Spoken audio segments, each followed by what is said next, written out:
Hi, Jim Roddy here from the RSPA with some special news before we start today's pod. Registration is now open for Retail Now 2023, the Retail Technology Channel's #1 trade show, education conference, and networking event. Join RSPA and Retail IT channel leaders live and in person July 30th through August 1st at the Gaylord Palms Resort and Convention Center in Orlando. With nearly 200 exhibitors, Retail Now is one-stop shopping for VARs and ISVs. And with an expected 1,500 or more attendees, it's the place for extreme industry connectivity. Across just 48 hours, you'll meet new partners and new solution providers who can accelerate the success of your business. If you're serious about the Retail IT channel, you have to attend Retail Now 2023. It's where the industry meets. For all the details and to register at discounted early bird rates, visit the Retail Now website today at gorspa.org/retail now. That's gorspa.org/retail now. I hope to see you there, and I hope you enjoy this episode.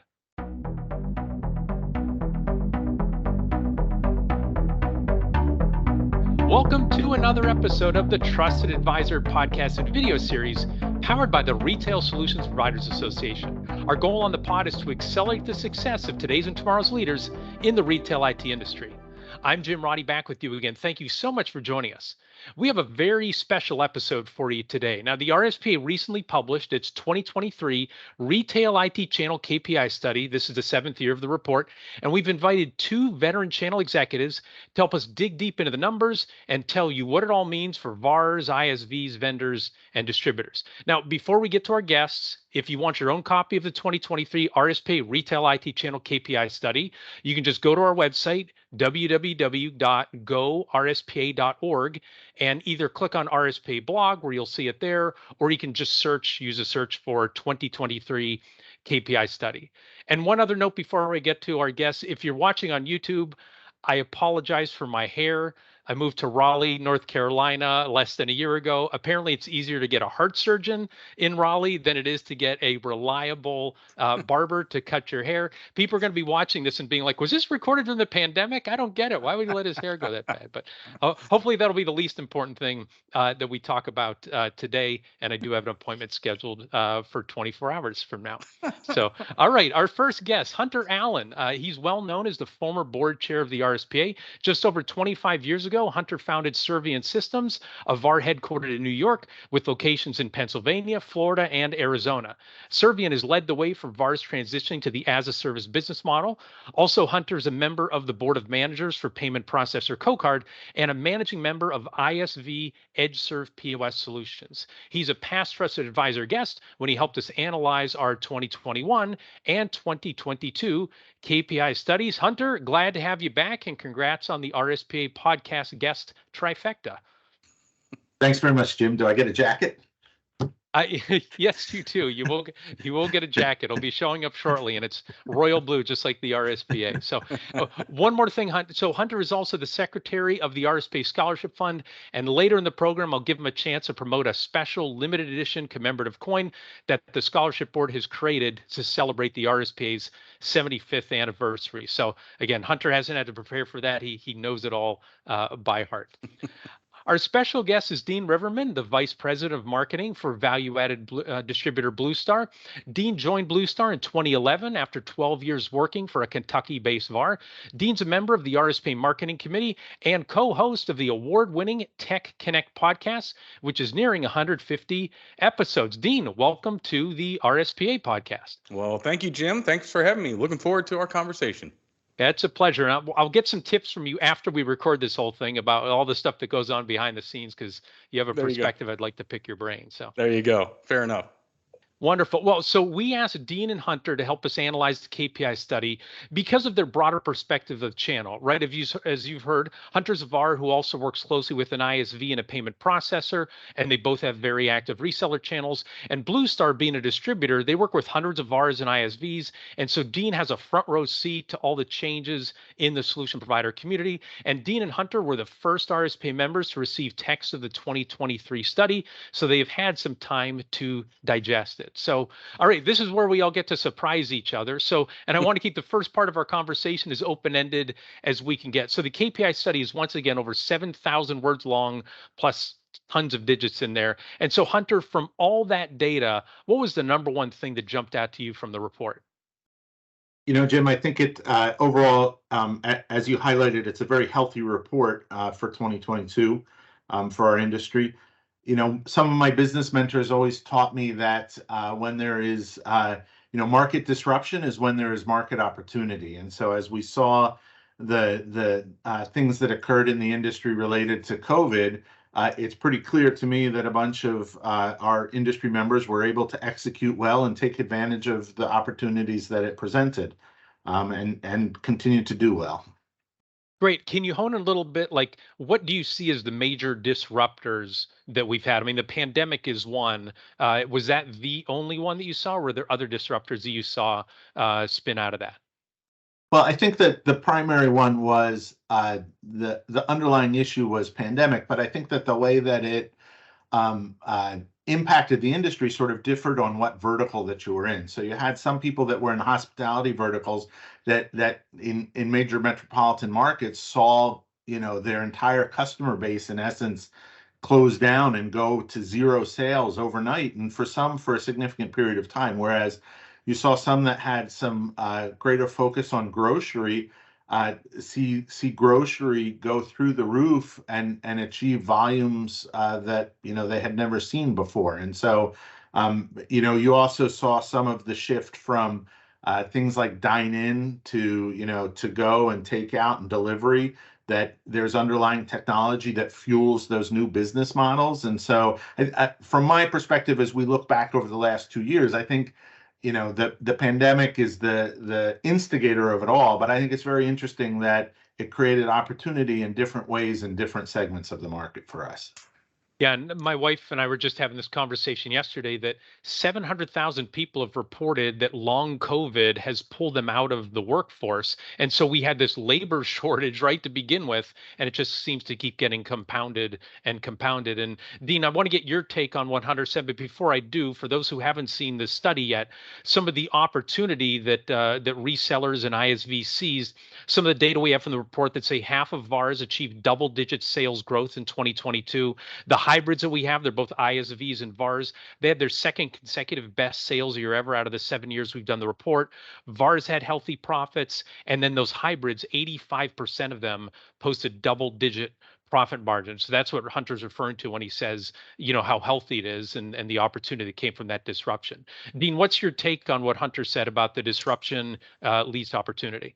Yeah, no, I think he's right on, and that's what we're seeing as far as disruptions in the marketplace and how resellers accommodated or adopted to those. It was very interesting to see. I mean, you saw some bubbles occur in some areas of the business, whereas obviously there was a mad scramble to try to do such things as curbside and those types of things. A lot of that continues to linger on. So you did see some shifting of where technologies needed to go in order to accommodate that. One thing that the study pulled out that I'm really glad to see come off of it would be your supply chain issues that were happening during COVID. That was a major disruptor that happened over the last couple years.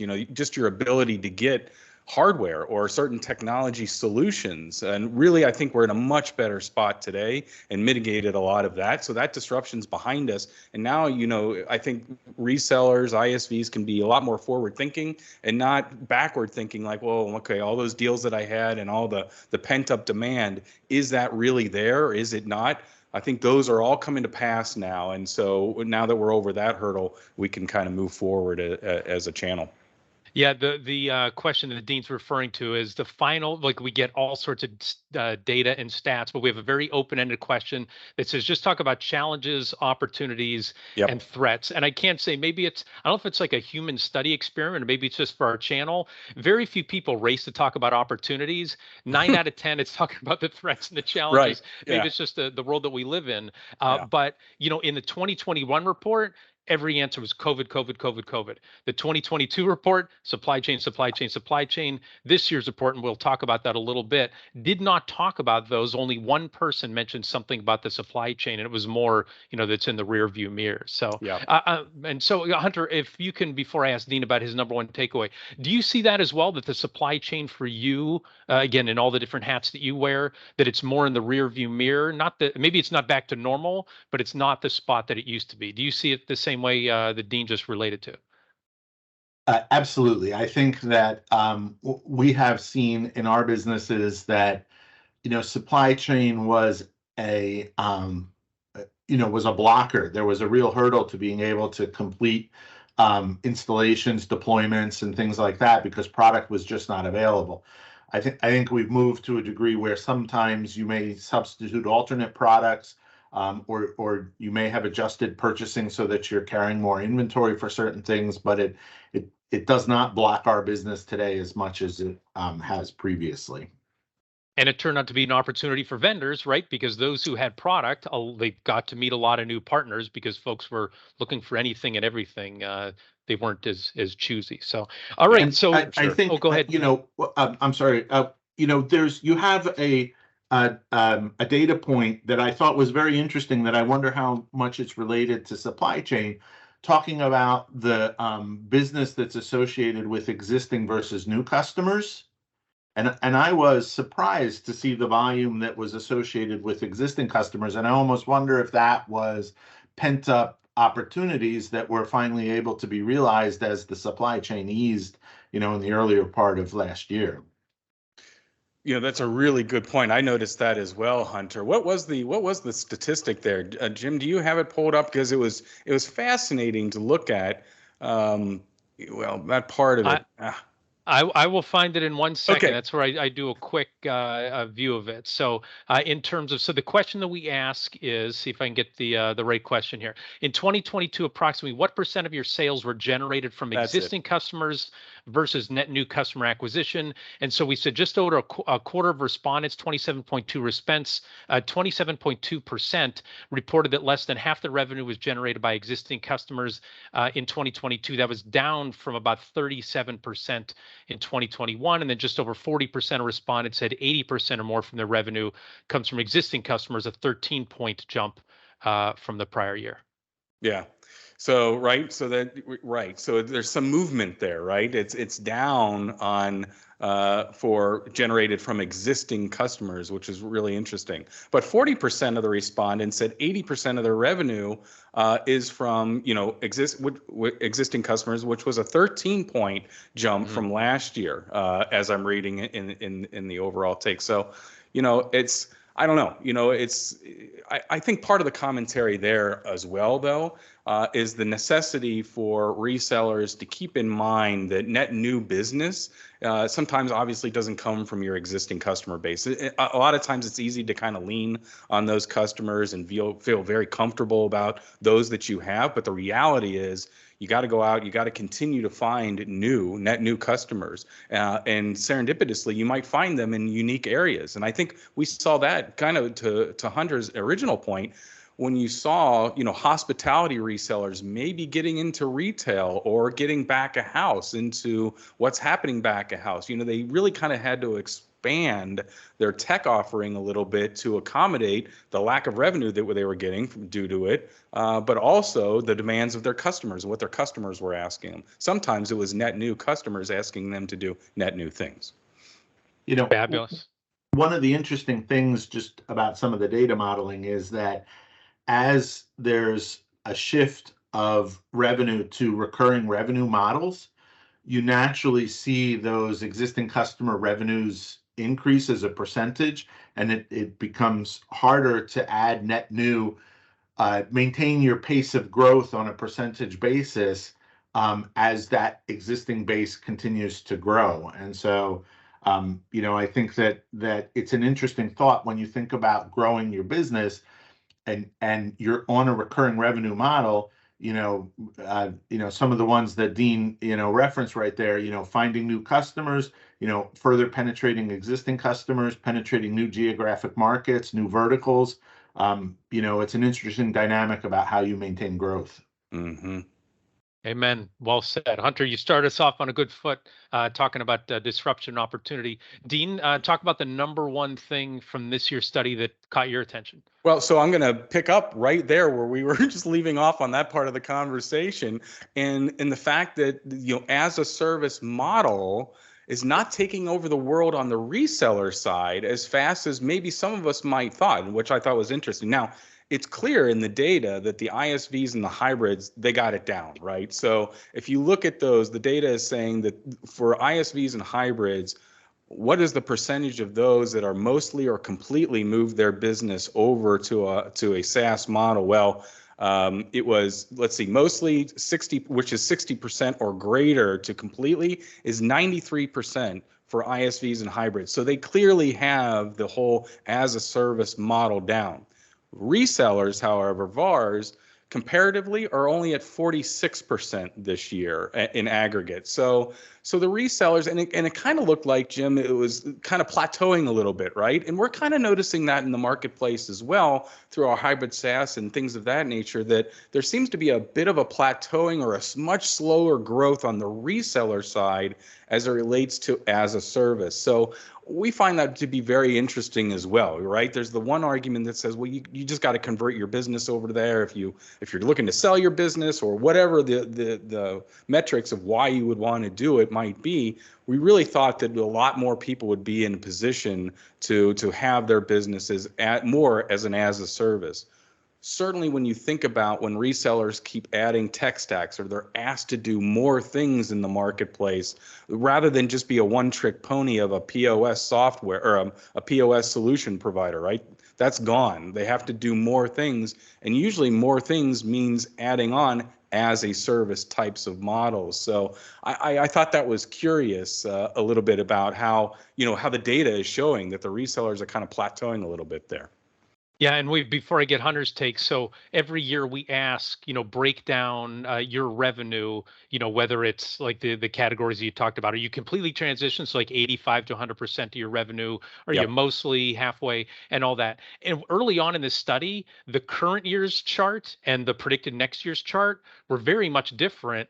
And then it seems like the solution providers kept hitting that next year's chart, and it kept moving up and up. These charts look pretty much the same from year to year, an incremental increase. So it seems like we have reached, I don't want to say a cap, but a point where, just like lifting weights, people are probably looking at me like, what does this guy know about lifting weights? Right. But when you first start, like, you make a lot of gains, and then it's only incremental progress from there. So Hunter, I'm curious to get your take on this. Again, we talked about, the as a service business model, and how your business really adapted to that as a reseller. Can you talk about what Dean mentioned in terms of where you're comparing the hybrids, the ISVs, and where the resellers are, and what you think's around the corner for resellers from that standpoint? Yeah, I think that when I was looking at some of that data, there is certainly some portion of the traditional reseller model that still embraces hardware as a component of their solution set, or a large percentage of their solution set around hardware, which I don't think everybody has, really migrated that to an as a service model. That tends to be a bigger lift in a couple of different ways than, migrating a software or a service type solution or offering. I think, the other thing that happens is that the businesses reach these somewhat natural points of balance within them. And so one of the ones that I like to look at or talk about frequently is retention or attrition. And so, if you have a business that has, 100 customers, and you have a 10% annual attrition rate, so you lose 10, and you're only adding 15 new customers a year, your growth rate, is only a net of those 5. So it's only a third of the new customers that you do. And so when you have a business model and a financial model, and you reach sort of the limit that you can on conversions, and you start to fall into the point where your attrition is falling very close to what your new customer acquisitions are, then your positions and your models, they don't change very quickly. And that's, I think, impactful as we see the transition age, I think those businesses hit those point of balances where it's harder to drive continued transition. Yeah. And is that what you're thinking, Hunter? What we're to predict the next three, studies that we do? Do you think we're going to see that like either static or just only incremental progression based on everything that you said? I think it is small progression. I think that this has been a topic that has been active enough in our industry that we've seen the low-hanging fruit has been harvested at this point, and that continued significant gains are going to come from really businesses that have the wherewithal to make some fundamental changes in their business to achieve those. Yeah. But the other good news here, if I could go down another path, which came out of the study, is that the VARs profit margins were better than ever, right, Jim? It's the best ever, with only 6.6% of VARs reporting a profit margin under 5%. So that means that there's health in what the resellers are selling. So my guess and your guess in the report was, well, maybe it's higher margin services or internal automation that's happening, that's having a positive impact on the profitability of resellers. I would agree with that, but I also think that it's their ability for some of the resellers out there that are more cutting edge, getting into some of the newer technologies on the edge, in AI, in machine vision, those types of things. These are the types of services that you can add that have a little bit of mystery behind them, and where there's mystery, there's margin, and they can add a little bit of margin. So if they're adding some of those solutions to their tech stack, I mean, obviously we referred to cybersecurity and cellular failover. These are easy ones, but if you start getting into maybe some of the things that are a little bit more cutting edge as it relates to AI, I think you can find some profitable solutions in there to add on, so that maybe, and you're just wrapping it up under your normal business practice, right? You're selling that as an annual contract, and it's not so much as an as a service. So anyway, there's some interesting things there as it relates to the overall profitability health as well. Yeah, and a healthy, profitable business is an excellent point of balance to be at. Exactly right. But as recurring revenue, so like maybe what we've seen is this march of recurring revenue. It was sprints before, it was then running, and now it's more jogging. We've also seen the profits follow as well, especially from a reseller standpoint. So maybe that's a lesson for those folks who haven't adopted as much recurring of the as a service recurring revenue business model. And you're saying, because I'm struggling, it's hard to make ends meet. What's going on with everybody else? Recurring revenue is likely at the heart of that. So, all right, Hunter. Go ahead. And I think the interesting thing to see what plays out in future years is, a healthy profit margin gives you resources and capital to deploy for future benefit. And so that's interesting to see how those businesses that have that free cash flow today deploy it and what comes of it tomorrow. Yeah, really good point. That's part of the R&D that maybe we'll get into here, right? Yeah. Yeah, or the marketing. Yeah, all right. Yes, if we don't have time to get to it, if you look at the report, marketing could use some more budget. Maybe not 9. It's pretty much every organization could use more of it. Well, Hunter, what is another point that you wanted to point out from the study that jumped out to you? I thought the topic about aspirational acquisition, that, and if you give me a moment, I will flip to page 15. It was really interesting to me that at the reseller level there were 21.7% that aspired to be acquired. At the ISV level, there were 12.5%, and at the ISV VAR level, there was 0%. And so that was, I thought, again, a pretty healthy indicator to me that I tend to think that those ISV VAR hybrids are businesses that are operating with a longer term business plan in place. And I think that is shown in the fact that they're not looking to exit short term, that business plan is in place and it's going in the direction that they want. So I thought that was interesting. And just so our listeners and viewers know, the specific question that we've asked is, over the next 24 months, what is your company's plan related to acquisitions? Do you plan to acquire another company? Do you aspire to be acquired, or neither? And then we break down all our survey respondents into VARs, into ISVs, or what we call hybrids, the ISV VAR hybrids. It tends to be VARs who've added software components to their business. So that's the root of Hunter's observation. Dean, what's your reaction to that? Yeah, I mean, I think that echoes when you think about the mentality of an ISV or a hybrid, and how their approach to the market, what they're thinking mentally. It makes a lot of sense, right? They're either planning to be acquired or they're not, and they're all in on their business and trying to figure out how to be what that competitive edge is going to be to muscle them out of other competitors. And it's a different mindset, because they're looking into, what do we need to put into our software in order to enable us an XYZ solution, or to make it better. The overall disposition in my mind is different than a reseller who maybe is resting a little bit more on their laurels of who their software providers are. And they're not really kind of focused in on that. So when you look at it, and 71.7% of resellers say they're not looking to be acquired, or they're not looking to acquire. It's just, to me, it screams of a slightly different mindset that you would have versus if you were in the hybrid type of scenario.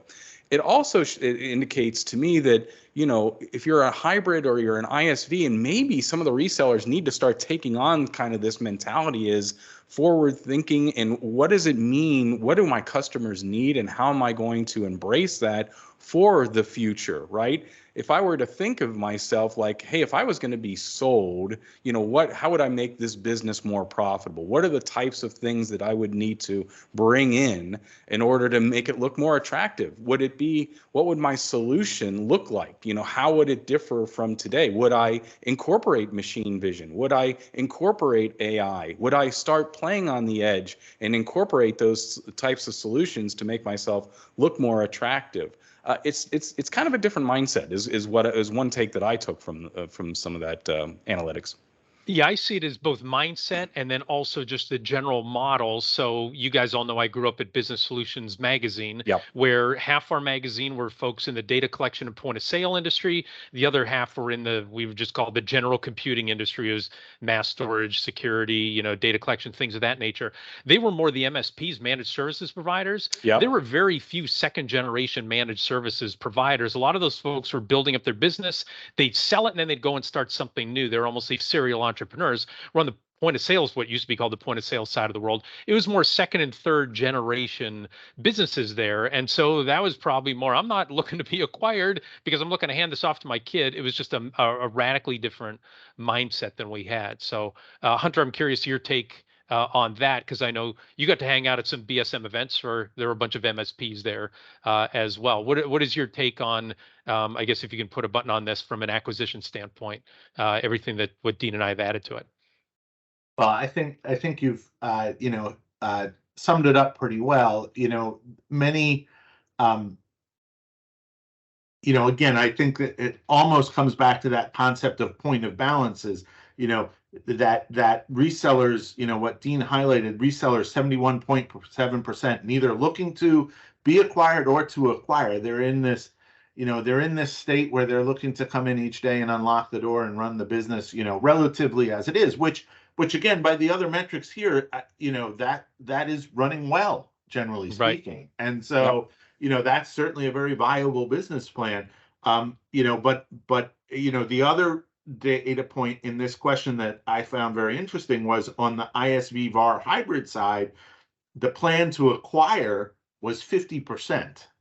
Plan to acquire something else. And so, again, I just, my general feeling is that that's not the business owner that's coming in and unlocking the door and running the business, on a day-to-day basis. No, I think you're dead on, Hunter. I mean, if I'm thinking about acquiring something, right, I'm looking at the marketplace, I'm asking myself the questions, where is this going? Where do I want to be as a company? And there's absolutely nothing wrong with 71% of resellers resting back, unlocking the door and doing the business that they're doing today. But it does speak a little bit that you should have some of those optics, right? Back when I worked for a reseller, we purposely dedicated some percentage of our time, I'll call it is in the 5 to 10% of time, dedicated towards, okay, here's the core. We got the core down. We know what we're doing, but where else do we want to be? And this was back before digital signage even was a thing. They couldn't even name it. It was called narrowcasting back then. But that was one of those areas where we saw an opportunity, and lo and behold, today that company's flourishing there. So, I think having some dedication towards what does the future look like, and just adopting a little bit of that mindset can be beneficial. And I'll say, Dean, I just saw a presentation where somebody didn't call it digital signage. They just called it signage, essentially saying like, what do you think? We're talking about cardboard signs? Yeah, right.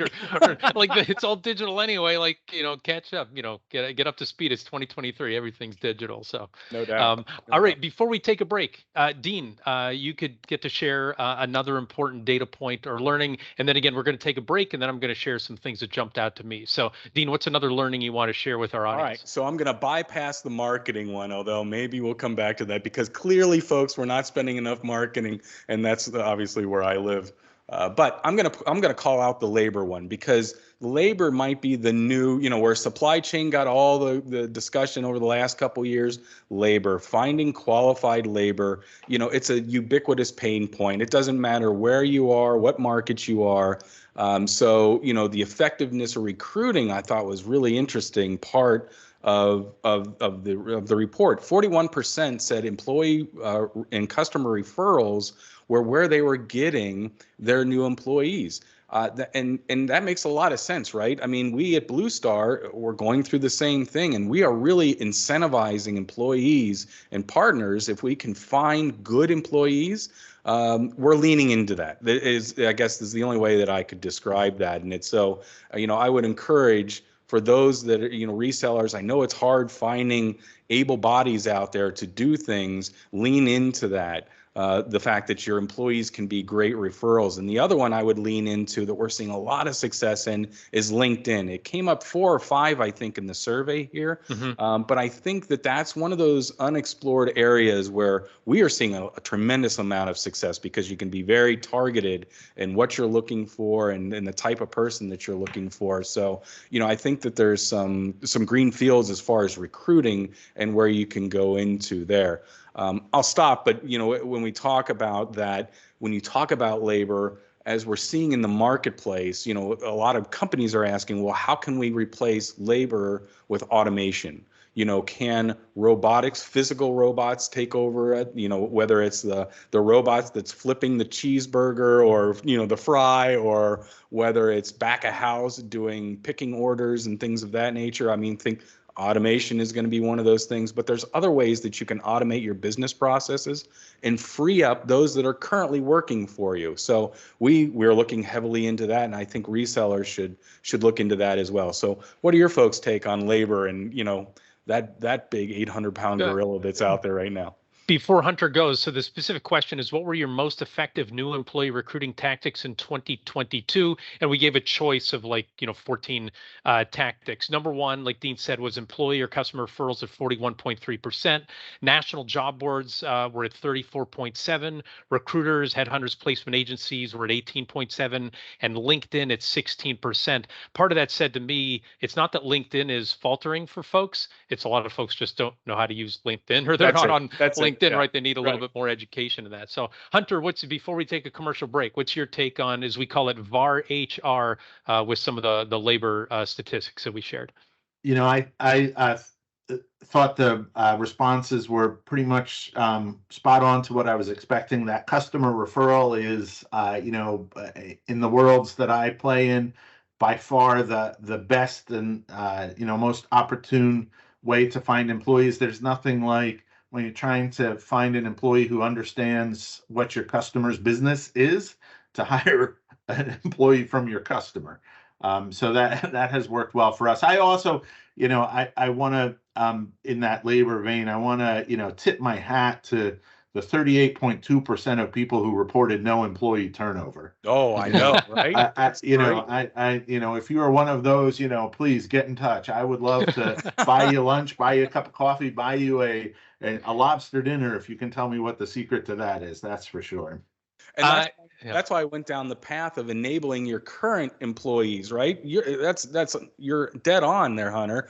40% of people didn't see any turnover. Well, hey, you gotta keep those people engaged, right? And so maybe it's enabling them in other ways in the business. Maybe there's a report that you can process that's going to free up an hour or two or whatever of somebody's day. These are the things that you really got to kind of look for, especially the good employees that are staying with you. So I can say we don't speculate inside the report, right? We kind of let the data speak for itself and provide some analysis. But the speculation I'll offer here is part of the reason I think in this industry, the retail IT channel, there's less turnover than normal is something we brought up earlier. It's a lot of family-owned businesses. So that's fair. It's again, there's less turnover even among these businesses where it's people feel like family, but it's hard to quit, on mom and dad or your uncle or something like that. And so it just is a little compounding from that standpoint. All right, we're going to take a very quick commercial break. First, we want to thank our sponsors who support the RSPA community and make this podcast and video series possible. Our gold sponsors are CoCard, Heartland, ScanSource, and Star Micronics. And our platinum sponsor is, Dean, I can't quite read this very well. Who's our platinum sponsor? I think it says BlueStar, Jim, right? It does say BlueStar. Oh, okay, Very right. good. Very good. Congratulations. That is the right answer. To receive the benefits of an RSPA membership or an RSPA sponsorship, email membership@gorspa.org. Also, registration is now open for Retail Now 2023, the Retail IT Channel's #1 trade show, education, conference, and networking event. This year's event is set for July 30th through August 1st at the Gaylord Palms in Orlando. You can go to gorspa.org/retail now to register today. Retail Now is where the industry meets. And Hunter, I'll turn it over to you for a commercial for the RSPA Scholarship Fund and the new limited edition coin. Thanks very much, Jim. I'm fortunate to work with a great bunch of people on the RSPA Scholarship Fund. One of the programs that's in place currently is that we are doing a 75th anniversary commemorative coin. That coin is presented in a frame with a numbered certificate. We're only producing 100 of those. Those are establishing an endowed RSPA anniversary scholarship. We'd love for anybody that would like to support the scholarship fund to visit gorspa.org/coin, and that's our reservation form. And please fill that out. We would love to have the support. Beautiful. And again, that website is gorspa.org/coin, COIN. All right. Well, thank you. All right. Before we dive into a few more numbers and my takeaways, we only have about 10 minutes left in our discussion today. But all three of us have been in the retail IT channel for 25 years, and we continue to bet on the channel, right? We could go work somewhere else. We can go do something else. And so, Dean, if you can go first, why does BlueStar continue to bet on the channel? Well, I brought up two things, I guess, or I'd like to bring up two things. Number one, customization. As good as off-the-shelf products become, I bet on the channel because everything needs to be customized to a certain degree, and that's great news for resellers, ISVs, or hybrids in this industry. The more that you can add to your tech stack and customize those solutions for the end user, that's what a VAR 2.0 looks like. That's where solutions integrators are going for. So I'm betting on the channel because of that. And number two, it's one of the best ways to bring innovation to the market at scale. We're doing a lot of progress, or a lot of projects, if you will, we're partnering with Intel on some of these really cutting edge, edge solutions like wait time, which uses machine vision to analyze people in a space and give back to the business the analytics and the data modified so that they can make sense of it and make business decisions on it. These are the types of things that, a company like Wait Time needs a reseller community to take that to market at scale. So these are the types of things that, the channel brings to the market that were true in the past, that will remain true in the future. That's got me excited, and the types of things that we're looking into. I love it. Hunter, why do you bet on the channel? So I think Dean really hit it on the head there, and I would actually just move that whole process just a little bit earlier in the relationship that gets established with the customer to understand what that customization is that is needed and can be sold to the customer. That in our channel, I like to think of it to a degree that we deal with customer relationships on a micro instead of a macro level. And that is a tremendous foundation for, in my belief, long-term success. Absolutely. Amen. Very good. And I'll say I bet on the channel, and the RSP bets on the channel because, and I mentioned this at Inspire on stage there, and you mentioned this at Retail Now as well, the independent streak that this organization, this community has, right? It's not just a bunch of folks filling in blanks. Like you guys said, they're all doing stuff differently, and it's not anybody telling them what to do. It's then determining what's the next best step, and that's where innovation comes from. So that's absolutely right. Yeah. So one number I wanted to bounce off you guys. So it's under top niche verticals. So we ask every year about, over the next 12 months, which of these niche verticals do you plan to investigate? And then top niches have remained fairly steady for the last 3 or 4 years, ever since cannabis burst onto the scene. So this year, the number one vertical is wine, beer, and liquor at 38%. Then there's a tie for second, cannabis and hardware. Don't try the two together at 21%. And then there's a three-way tie, ethnic verticals, the entertainment vertical, hotels, lodging, resorts, things of that nature. So my question out of that is, Hunter, I want to start with you. Like, what should VARs do with that data? And if you're willing to share, like, what do you do with that data? Do you look at it and go, well, that's good for them, right? In terms of other people pursuing those verticals, or are you always looking at adjacent verticals to see if it's a new opportunity for your business? So again, curious, what do you do? What do you think VARs can do with that data? What I do with it is I look at it to say, what am I not seeing? What am I not thinking about that somebody else is thinking about? And I think it's incredibly valuable for that basis in terms of, interpreting it and putting it into action. Internally, we always have some executive level discourse going on about how to explore products that are adjacent, but not too adjacent. We don't want to, add complexity to our business, and we don't want to add, we don't want to cannibalize any existing sales or efforts that we have. We want truly net additive solutions. And so, it's interesting to me, again, one of those things where you try and think about who's answering the different questions. Is somebody looking at hardware, somebody that's doing general retail today, or is that somebody that's doing hospitality today? Because I think that looks very different depending on which one you are. I think it's an interesting thought for how to grow your business. And we did, Dean, before I get ask you a question about this, we did see, and you'll see it right at the beginning of the report, last year, about folks who said that hospitality and restaurants were their primary vertical was 48% of the survey respondents. This year, it dropped all the way down to 36%. We talked about this last week on the RSPA niche and startup ISV community, and some folks thought it was hospitality is getting beat up by a lot of those broad line, the Toasts of the world, if you would say. But they think retail, because of what we talked about, how it can be nichier and a little bit more specialized. They think a lot of hospitality folks are taking their expertise.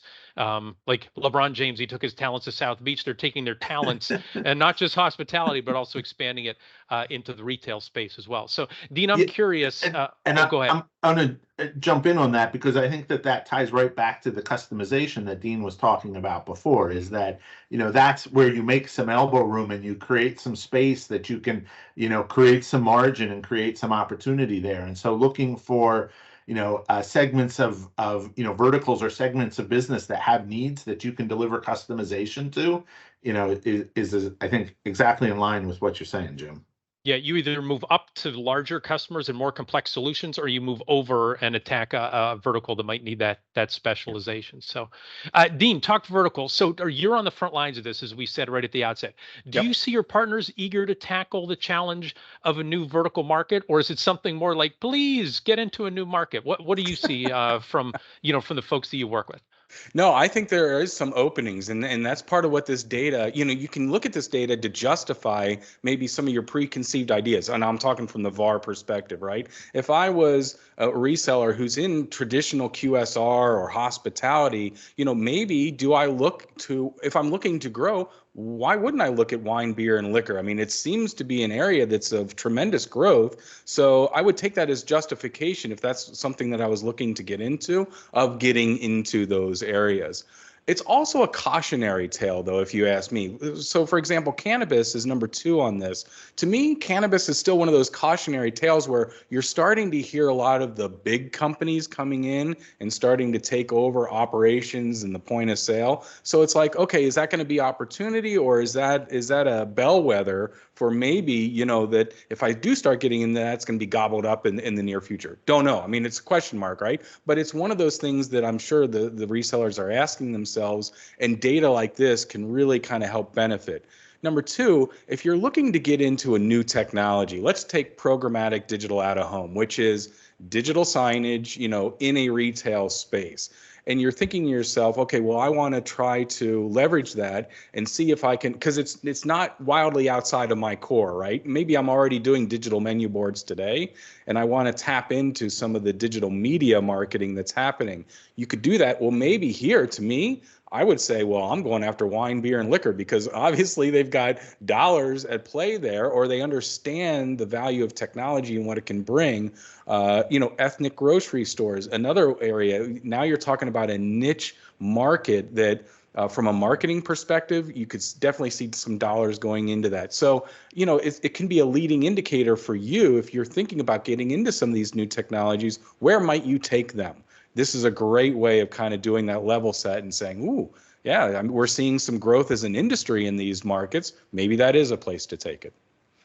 Great. Thank you for that. So last question I'm going to ask both of you, because we only have about 5 minutes left. But another headline from the study, it says sales pay spikes again for VARs and ISVs. And so the report says across the board, solution provider reps were paid more in 2022 than 2021. For top performing sales reps, 48.8% of them earned pay in excess of 100K, up from 40.5% in 2021. So that's an 8-point jump. And then also up from 32% in 2020. So that's a jump of almost 17 points over 2 years. So, and the study also showed an across-the-board increase in VARs and ISVs offering better benefits. So, Hunter, I want to get your take first. So, do you see this as like a temporary spike because there's such a labor shortage, or do you think this is a new normal, higher pay for sales reps and more benefits you have to offer in order to attract that talent? I think that the benefits is, very broad as table stakes in many regards in many markets these days. The thing that interested me on the comps around the sales staff was, over the many years, that's been one of the most frequent questions, has been about how to pay sales reps in recurring revenue models. And so, I'm interested how, if that is representative of sales staff that are being paid a portion of that recurring revenue, that now they have that base established and they're starting to reap the benefits of that. I think that, that's pretty exciting if that's one of the things that's coming to fruition there. And that would tie into the less turnover as well, right? If you're tied into a recurring revenue business model, that's a pretty good gig to have as a sales rep. And one of the comments always on that has been the fear that if you compensate a salesperson on their recurring revenue base, that they'll reach a point of complacency where they will be less aggressive in acquiring new business, which, when we go all the way back to those percentage of revenues coming from existing customers, are we beginning to see that flow through as well, I wonder? Yeah. Two more things I'll add, in agreement with everything that's been said. Obviously, pay is going up, right? So we're going to see that as incrementally having an effect there. The other thing, and it'll be really interesting to see this next year, Jim, a lot of that pent up business that was there for the last 2 years it went through, right? The bottleneck has been pushed through the system, if you will. Obviously, that had a net positive impact on sales and their compensation. Is that going to plateau, or are we going to still see that growth through next year? Don't know. I think maybe that played a little bit into some of this anomaly as well. True. That's very interesting. And I will say the last word on this is we ask folks, what do they think their sales and profits are going to be for 2023?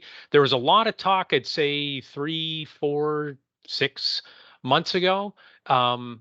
At first, I understand I skipped 5. People are like, who put this together as report? He doesn't know there's a number between 4 and 6. So, 3 to 6 months ago, we had folks saying like, ooh, really worried about the economy, really worried. We didn't see any of that in this report. Pretty much everybody across the board thinks they're going to have a better year sales-wise and profit-wise in 2023. And so my guess is the sales reps are feeling the same way as well. They feel their pipeline is going to be pretty strong, and we'll see if that carries out through the remaining months here in 2023. So, Hope all they're right, right. Yeah. I hope so too. We're all crossing our fingers for that, for sure. Right. All right, we're out of time. That does it for this episode of The Trusted Advisor. We hope you enjoyed our discussion. If you did, be sure to subscribe to the RSPA YouTube channel and the Trusted Advisor podcast so you never miss an episode. And if you'd like more best practices for VARs and ISVs in the retail IT industry, check out the RSPA blog. You can find it at gorspa.org and then clicking on RSPA blog. And as we said earlier, that's also where you can secure your own copy of the 2023 RSPA Retail IT Channel KPI study. Before we go, big thanks again to Hunter and Dean for sharing their wisdom with us today. Thanks also to RSPA Marketing Director Chris Arnold for his production work, Joseph McDade for our music, and last but not least, thanks so much to you for listening. Our goal at the RSPA is to accelerate the success of our members in the retail technology ecosystem by providing knowledge and connections. For more information, visit our website at gorspa.org. Thanks for listening, and goodbye, everybody.